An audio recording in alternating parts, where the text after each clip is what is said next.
সংসারের টাকা বাঁচাতে আর সংসারকে সুন্দর করে গুছিয়ে রাখতে আমরা প্রত্যেক গৃহিণীরাই চাই। তো আজকে আমি তোমাদের সামনে নিয়ে বসে গেছি কিছু পুরনো শাড়ি। আমাদের কাছে সিনথেটিক, কটন অনেক রকমের শাড়ি থাকে। সেগুলো দেখো অনেকগুলো আমরা ইউজ করি না, হয়তো আলমারিতে এমনি পড়ে থাকে। তো ওইগুলোকে ইউজ করে আমি নতুন কিছু তোমাদের কাছে করে দেখাবো। হ্যালো বন্ধুরা, কেমন আছো তোমরা সবাই? আশা করি প্রতিদিনের মতন তোমরা খুব ভালো আছো। আজকে আমার আইডিয়া নাম্বার 1 হচ্ছে যে দেখো আমাদের বাড়িতে ওভেন বা ওটিজি প্রত্যেকের কাছেই থাকে। তো দেখো আমার এই ওভেনটা, ওটিজিটা অনেক পুরনো। তো আজকে আমি এটার একটা কভার বানাবো। কিভাবে বানাবো? খুব সহজভাবে। প্রথমে তোমাদের ওভেন বা ওটিজি কতটা আছে সেটা তোমরা এইভাবে মেজারমেন্ট করে নেবে, আর চওড়া আর হাইট কিভাবে মাপবে আমি তোমাদেরকে দেখিয়ে দিলাম। তো দেখো আমার এখানে মেজারমেন্ট যতটা হচ্ছে আমি সেই রকম নিয়েছি, আর তোমাদের যতটা বড় হবে সেই রকমের তোমরা নিয়ে নেবে। এবারে নিয়ে নিয়েছি একটা শাড়ি। তো এই শাড়িটা দেখো অনেকগুলো ডিআইওয়াই করলাম। তো প্রথমে কি করব, দেখে নেব আঁচলের পাটটা। তো যেখানটায় ডিজাইন আছে সেটাকে ছেড়ে দেবো, আর যেখানটা প্লেন আছে সেই কাপড়টা আমি এখানে নেব। তো তোমাদের কাছে যদি পুরো ডিজাইন থাকে সেটাও নিতে পারো, আর এই কাপড়টা দেখতে কিন্তু খুব সুন্দর। তো আমি কি করলাম দেখো, যতটা আমার হাইট হয়েছিল আর লেন্থ হয়েছিল সেই অনুসারেই কিন্তু আমি কাপড়টা কেটে নিয়েছি, আর এর সাথে নিয়ে নিয়েছি একটা ফোম শিট। তো তোমাদেরকে দেখিয়ে দিই কীভাবে করবে খুব ইজিলি। প্রথমে কাপড়টা আমি দেখো এরকম করে বিছিয়ে নিয়েছি, তারপরে দেখো যে ফোম শিটটা দেখছো সেটাই মেন মেজারমেন্ট। আর এই যে নিচের কাপড়টা দেখছো, এই কাপড়টা আমি একটু বেশি করে নিয়েছি, কারণ তোমরা জানো যে শাড়ির কাপড় খুব হালকা হয় আর এপার ওপার তো দেখা যায়, তো সেটাকে মজবুতও করতে হবে। তোমাদেরকে আমি বললাম কটন, সিনথেটিক যে কোনো শাড়ি দিয়ে কিন্তু তোমরা এটা বানাতে পারো। তো দেখো আমি ফোম শিটটার উপরে এটা কভার করে দিলাম। আশা করি তোমরা প্রত্যেকে বুঝতে পেরেছো যে কিভাবে করছি, খুব সহজভাবে। তো দেখো এখানে আমি পুরোটা এরকম করে কভার করে নিলাম। করে নেওয়ার পরে এখানে আমি বল পিন লাগিয়ে দেবো। বল পিন খুব সহজেই লাগানো যায়। আর দেখো ফোম শিট ভেতরে আছে, যাতে ফোম শিটটা সরে না যায় বা কুচকে না যায়, সেই জন্য আমি কি করব, এখানে 3টে বল পিন লাগিয়ে দেবো। বল পিন লাগিয়ে দিলে সেলাই করতেও কিন্তু খুব সহজ হয়। তোমাদের যে আধা ঘন্টার কাজ কিন্তু সেটা 10 মিনিটে তোমরা করে নিতে পারবে। তো দেখো আমি যে আইডিয়াগুলো বলি বা যে টিপসগুলো তোমাদের সাথে শেয়ার করি সেইভাবে করবে, তোমাদের কিন্তু একটু অসুবিধা হবে না। অনেকে আমাকে কমেন্ট করো যে এগুলো করা খুব কঠিন, কিন্তু বিশ্বাস করো যে যারা একটু নর্মাল সেলাই করতে জানো তারা কিন্তু ইজিলি করতে পারো, আর যারা নাও জানো তারা কিন্তু এইভাবে নিজেদের ঘরের জিনিস কিন্তু বানিয়ে নিতে পারো। তো তোমাদেরকে এখানে দেখিয়ে দিচ্ছি, এটা এখান থেকে 11 ইঞ্চি হয়েছে, আর এখান থেকে এটা 37 ইঞ্চি হয়েছে।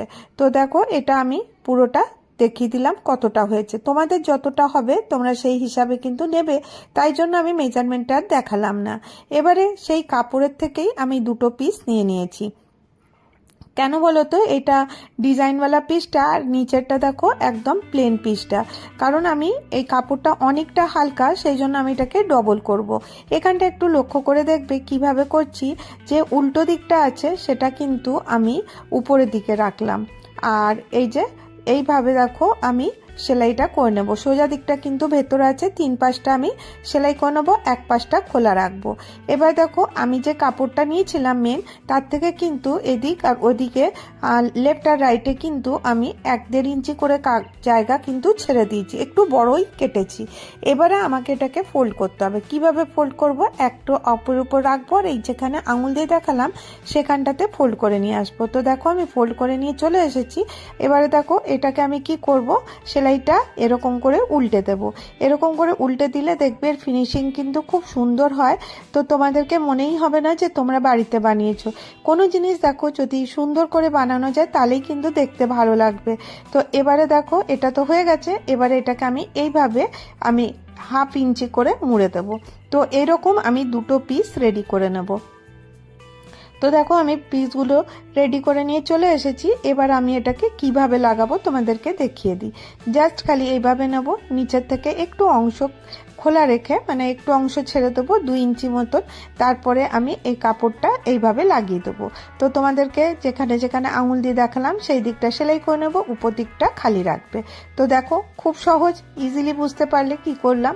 এবারে মাঝখান থেকে একটা করে দাগ দিয়ে দেবো, দাগের মধ্যে কিন্তু আবার ওখানটা স্টিচ করব। আর সেখানটাতে আমার কাছে এরকমের একটা রিবন ছিল, সেই রিবনটা কিন্তু আমি এখানে লাগাবো, তাহলে কিন্তু দেখতে আরও সুন্দর লাগবে। তো দেখো, কোনো জিনিসকে লুক সুন্দর করার জন্য তাকে সাজাতে গুজাতে হবে। নিজেরাও যেমনি সাজি সেরকম কিন্তু কোনো জিনিস করলে সেটাকে সাজিয়ে নিলে দেখতে কিন্তু বেশ ভালো লাগবে। তো দেখো, এইভাবে আমি সেলাইটা করে নিয়ে চলে এসেছি। পকেট আমার রেডি হয়ে গেছে, আশা করি তোমরা বুঝতে পারছো আমি কি ইউজ করব। তো দেখো, এরকম করে আমি সম্পূর্ণটা করে নিলাম, করতে একটুও সময় লাগেনি। আর ফোম শিটটা দেওয়ার কারণে এর ফিনিশিং কিন্তু খুব সুন্দর এসছে। এক্সট্রা যে সুতোগুলো আছে সেগুলো কেটে বাদ দিয়ে দেবে। তো দেখো, ফেলে দেওয়া জিনিস যে কাপড়গুলো আমরা ইউজ করি না সেগুলো দিয়েও কিন্তু আমরা অনেক কিছু করে নিতে পারি। এবারে দেখো, আমি ওভেনের কাছে এসে গেছি, এবারে আমি এটাকে লাগিয়ে দেখিয়ে দিই। তো দেখো কতটা কাজের জিনিস তৈরি হলো, তোমরা যতক্ষণ না করবে বুঝতে পারবে না এটা কতটা কাজের। বাজার থেকে তো আমরা কিনেই আনতে পারি, কিন্তু বাড়িতে দেখো যদি তোমরা নিজেরা বানাও টাকাও বাঁচবে আর দেখতেও কিন্তু সুন্দর লাগবে। নিজের হাতে ঘর সাজানোর একটা আলাদাই মজা, বলো। তো এবারে দেখো, এখানে দুটো পকেট আমার রেডি হয়ে গেছে, এখানে দুটো পকেট আর অপর পাশে দুটো পকেট। এবারে আমি এখানটাতে কি রাখবো, এই যে আমার কেক বানাবার নাইফ আর যেগুলো স্প্যাচুলা যেগুলো আছে সেইগুলোকে কিন্তু আমি এইভাবে রেখে দেবো। আর দেখো, এইভাবে রাখলে কি হবে, কোনো পোকামাকড়ও এর ভেতরে ঢুকবে না, আর এটা যখনই দরকার হবে আমি ইজিলি কিন্তু পেয়ে যাব। আর অপর পাশে তোমরা তোমাদের রোজকার যদি কোনো জিনিস বাড়ির শেষ হয়ে যায়, কোনো কাগজে লিখে এর মধ্যে রাখতে পারো। এরপরে ফাইনাল লুকটা দেখো কতটা ভালো লাগছে। তো আমার ওভেনটা অনেকটাই পুরনো, আর এই যে কারুকার্য এটা আগের থেকে করে রেখেছিলাম। এবার চলো নেক্সট আইডিয়া চলে আসি। এরকমের মোড়া মাছি আমাদের প্রত্যেকের বাড়িতেই থাকে। তো দেখো, এরকমের যে খাটলি বা মোড়াগুলো আছে এগুলো অনেকের ঘরে পুরনো হয়ে যায়। তো আমারটা এখন নতুন আছে, কিন্তু আমি এটাকে ডেকোরেশন হিসাবে ব্যবহার করি। তো এটাকে আমি কি করব, দেখো এই যে ফোম শিটটা ছিল না, ওই ফোম শিটটার এর মেজারমেন্টে একটা টুকরো কেটে নিয়েছি, আর এখানে কেটে নিয়েছি দুটো কাপড়। আমি সম্পূর্ণটা কাটা তোমাদেরকে দেখালাম না, কারণ ভিডিওটা অনেক বড় হয়ে যাবে। এরপরে এটাকে কি করব, গোল গোল করে আমি এটাকে সেলাই করে দেবো। তো প্রথমে দেখো, এর মেজারমেন্ট নিয়ে নিচ্ছি 11x11, আর এর হাইট হচ্ছে 12, কিন্তু আমি 13 নেব। আর দিয়ে এর পুরোটা আমি গোল করে মেজারমেন্টটা নিয়ে নেব। তো এটা আমার 45 ইঞ্চি না 43 ইঞ্চি মতন হচ্ছে। তো এটা কোনো মানে তোমাদেরকে আমি এই জন্য বলছি না, লিখে দিচ্ছি না, কারণ প্রত্যেকের মেজারমেন্ট কিন্তু আলাদা আলাদা হবে। তোমাদেরকে যেভাবে বললাম সেইভাবে মেজারমেন্ট নিতে পারো। এবার দেখো, ওই হিসাবে কিন্তু আমি কাপড়টা কেটে নিয়েছি।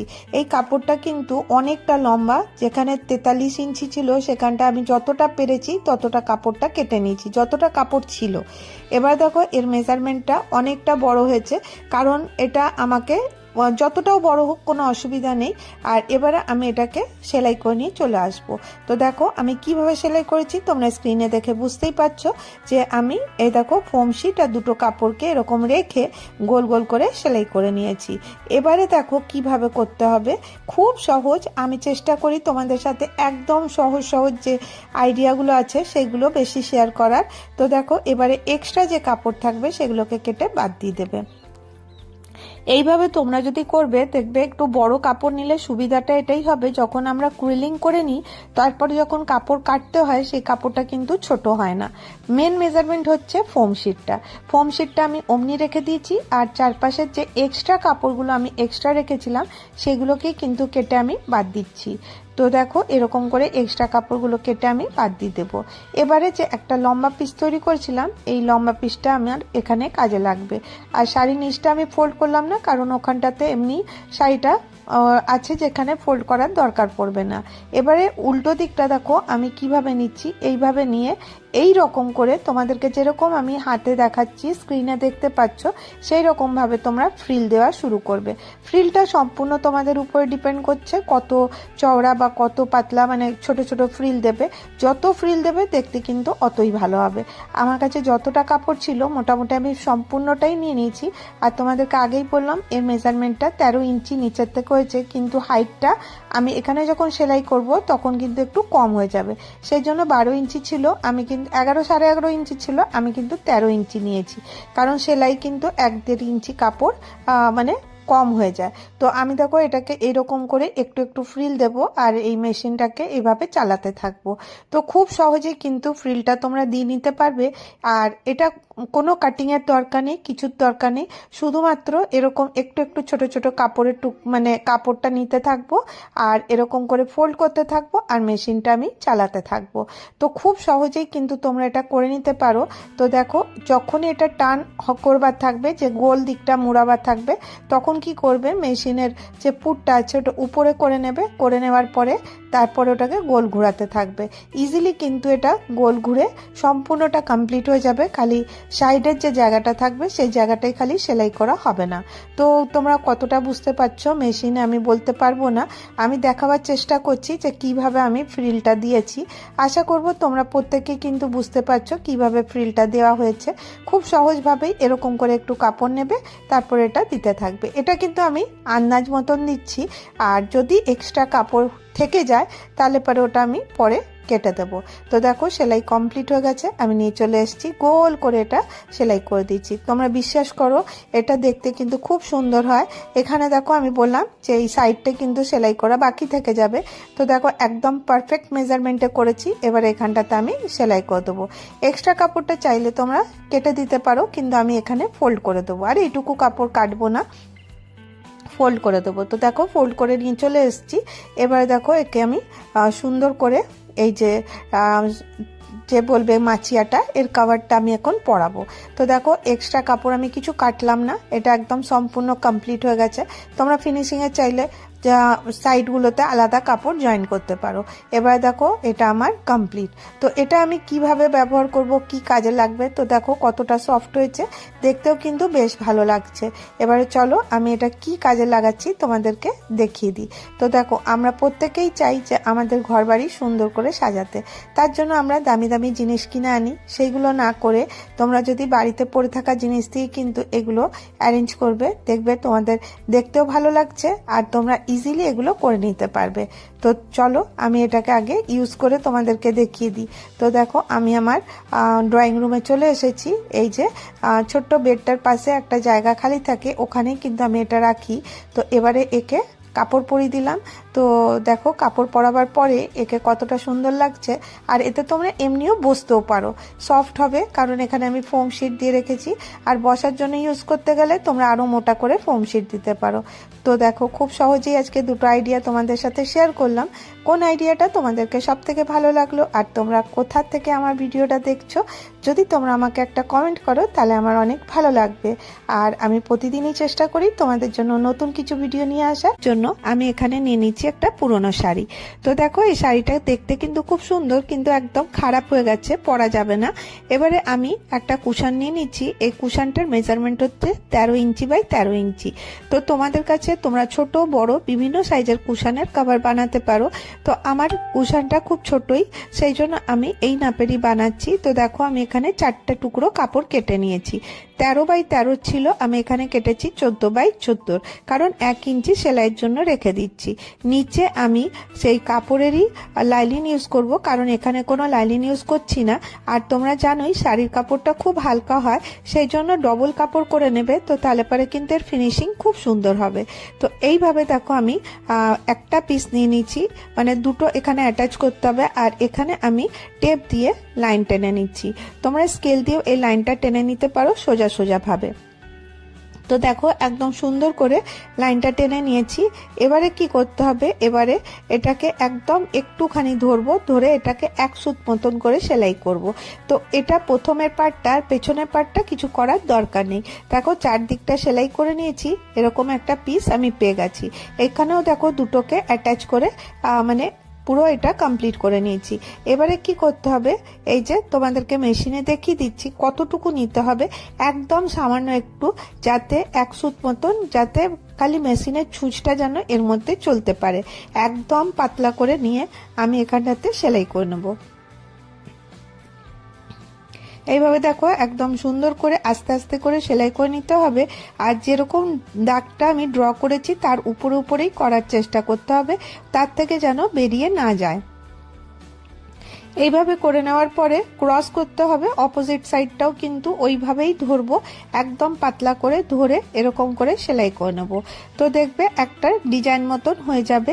তো দেখো খুব ইজিলি এটা তোমরা করতে পারো। দেখো আমাদের বাড়িতে অনেক জিনিসপত্র থাকে, কাপড় জামা, এগুলোকে কিন্তু আমরা রিউজ করতে পারি।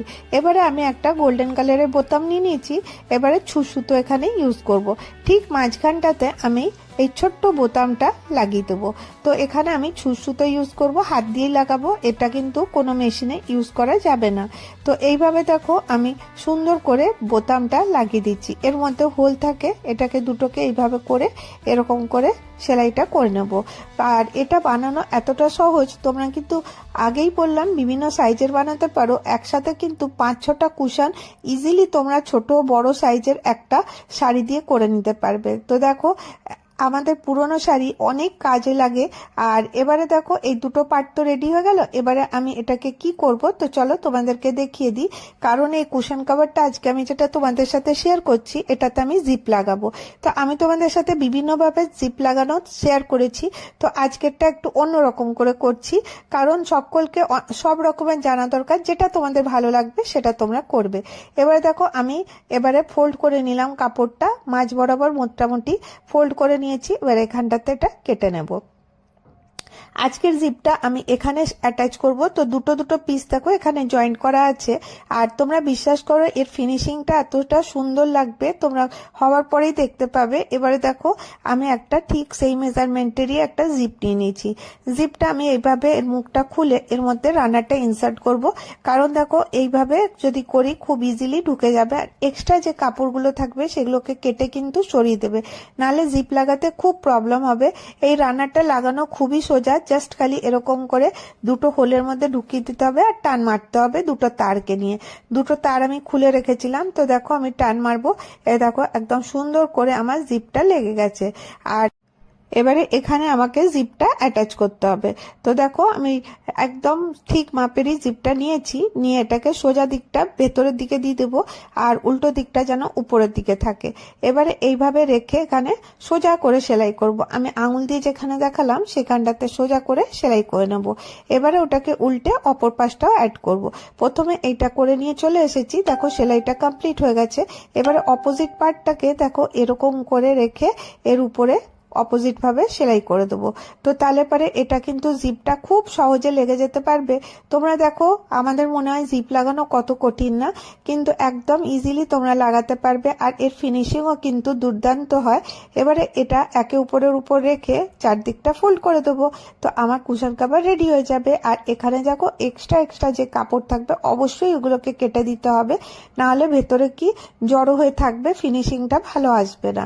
তো দেখো কতটা সহজে তোমরা ছোট বড় বিভিন্ন সাইজের কিন্তু কুশন কভার বাড়িতে পরে থাকা জিনিস দিয়ে করতে পারো। আর যতটা শাড়িটা সুন্দর হবে কুশন কভার গুলো কিন্তু দেখতে অতটাই সুন্দর হবে। তো দেখো যে জিনিসটা আমরা ইউজ করব না সেগুলোকে রিউজ করে নিলে কিন্তু আমাদের অনেকটা উপকার হবে। তো দেখো আমার এখানে কুশন কভার রেডি। কতটা সিম্পল ভাবে কতটা ইজিলি কুশন কভার তোমরা রেডি করতে পারবে খুব সহজেই। আর দেখো একদম পারফেক্ট মেজারমেন্ট হয়েছে। যদি তোমরা মেজারমেন্টটা পারফেক্ট নিয়েছো তাহলে কিন্তু সেলাইয়ের কোনো অসুবিধা হবে না।